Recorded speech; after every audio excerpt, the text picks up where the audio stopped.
Lead acid কার গাড়ির ব্যাটারির অন্যতম উপাদান হলো লেড সালফেট। 25 ডিগ্রি সেলসিয়াসে লেড সালফেটের দ্রাবতা হলো 0.0425 গ্রাম পার লিটার। লেড সালফেটের কেএসপি কত হবে? লেডের পারমাণবিক ভর দেওয়া আছে 207।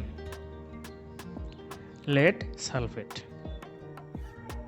PbSO4, lead plus sulphate. যৌগটিতে সালফারের যোজনী 2 এবং লেডের যোজনীয় 2, এজন্য লেডের এখানে 2+, সালফেটের এখানে 2-। তা আমরা যদি লেড সালফেটের দ্রাবতাকে S ধরি, তাহলে লেডের দ্রাবতা হবে S, সালফেটের দ্রাবতাও হবে S। আমরা কেএসপি বের করব, লেড সালফেটে কি বের করব? কেএসপি। অতএব Ksp equal Pb2+ into SO4 2-। লেডের দ্রাবতা S ইন্টু সালফেটের দ্রাবতা S, তাহলে S into S, S square Ksp. আমরা কি বলবো? কেএসপি নাকি? এখানে দ্রাবতার মানটা দেওয়া আছে গ্রাম পার লিটার এককে, এস এর মানটা কিসে আছে? 0.0425, এখানে গ্রাম পার লিটার।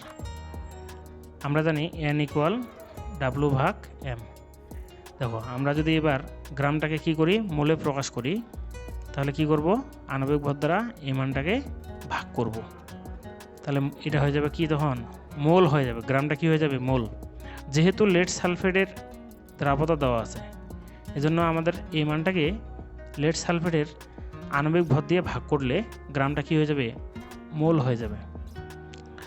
তাহলে লেড সালফেট, লেডের ভর 207, সালফারের ভর পারমাণবিক ভর 32, অক্সিজেনের ভর 16 × 4, 303 গ্রাম। এই মানটাকে 0.0425 ভাগ 303, তাহলে হয়ে গেল। এবার এটা হবে গ্রামটা মোল, মোল পার লিটার। এখানে ফলাফলটা হবে 1.4 × 10⁻⁴।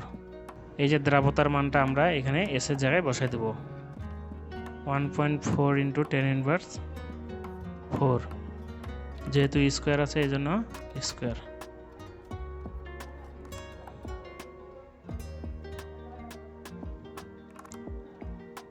(1.96 × 10⁻⁸)